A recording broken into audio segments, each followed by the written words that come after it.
पिंपरी चिंचवड महानगरपालिकेसाठी निवडणुकीची रणधुमाळी जी आहे ती सुरू झालेली आहे। आरोप प्रत्यारोप देखील या ठिकाणी सुरू झालेले आपल्याला पाहायला मिळत आहे। विधानसभेचे उपाध्यक्ष अण्णा बनसोडे यांचे पुत्र सिद्धार्थ बनसोडे हे पिंपरी चिंचवड महानगरपालिकेच्या नगरसेवक पदासाठी आपली नशीब जे आहे ते या ठिकाणी आजमावत आहेत। त्याच वेळेस मात्र आता त्यांचे विरोधी काँग्रेसचे उमेश खंदारे जे उमेदवार आहेत त्यांनी गुन्हेगारी पार्श्वभूमीचे असल्याचा आरोप जो आहे तो आता सिद्धार्थ बनसोडे यांच्यावर केलेला आपल्याला एकूणच पाहायला मिळतोय। काय सांगाल, तुमचे प्रतिस्पर्धी आहेत उमेश खंदारे म्हणून, त्यांच्याकडून कारण होतं की त्यांच्या प्रतिज्ञापत्रात 2 गुन्हे असल्याचं त्या ठिकाणी नमूद करण्यात आलं आहे। कुठेतरी गुन्हेगारी पार्श्वभूमीला राष्ट्रवादी मदत करते असं त्यांचा आरोप होतोय। असं काहीच नाहीये, अजून तर काही त्या गुन्ह्याचं काही निष्पन्न झालं नाहीये। ते सर्व न्यायशिष्टीच्या इथे आहे, पण अजून तरी ते गुन्हे काही सिद्ध झाले नाहीयेत। आणि मी 2 दिवसापूर्वी सांगितलं, विरोधकांना काही दुसरा पॉईंट भेटत नाहीये बोलायला। जसं मी 2 दिवसापूर्वी फॉर्म भरला, फॉर्म भरायच्या वेळेस मला जो प्रतिसाद भेटला ते बघून विरोधकांना बोलण्यासारखं काही राहिलंच नाही, त्यामुळे त्यांनी हा विषय काढलाय। आता हे 2 गुन्हे जे आहेत ते कधीचे आहेत आणि कशा स्वरूपाचे आहेत आणि काय त्या गुन्ह्यांचं सध्याचं स्टेटस काय आहे?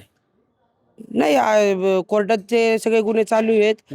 आणि सांगायचं म्हणलं तर मला असं नाही वाटत आता त्या गोष्टीचं आपण चर्चा केली पाहिजे त्या गोष्टीचं, कारण की माझ्या कुटुंबाने खूप काही सहन केलं ह्या विषयावर। त्यासाठी मला परत माझं घर डिस्टर्ब नाही करायचं आहे, त्यामुळे मला ह्या गोष्टीवर नाही बोलायचं। आपण पाहिलं तर उपमुख्यमंत्री अजित पवारांनी देखील पुणे जिल्हा जो आहे तो गुन्हेगारी मुक्त करणार असल्याचं वारंवार त्या ठिकाणी सांगत असतात की गुन्हेगारी आपल्याला हे करायचं, संपुष्टात आणायची।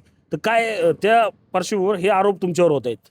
नाही, दादांनी पहिल्यापासून हेच सांगितलंय की गुन्हेगारी आपल्याला संपवायची आणि पिंपरी चिंचवड गुन्हेगारी मुक्त करायचं आहे, त्यासाठीच आम्ही काम करणार आहोत।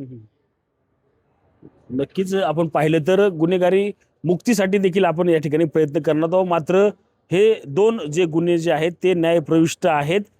माझा विकास काम ते पाहत नाहीत, केवळ गुन्हे पाहतात। याच पद्धतीने जे आहे ते आपले आरोप जे आहेत ते फेटाळत सिद्धार्थ बनसोडे यांनी विकास कामांकडे लक्ष देत ही निवडणूक आपण या ठिकाणी लढणार असल्याचं या ठिकाणी सांगण्यात आलं आपल्याला एकूणच पाहायला मिळत आहे। रणजित जाधव, TV9 मराठी, पिंपरी चिंचवड।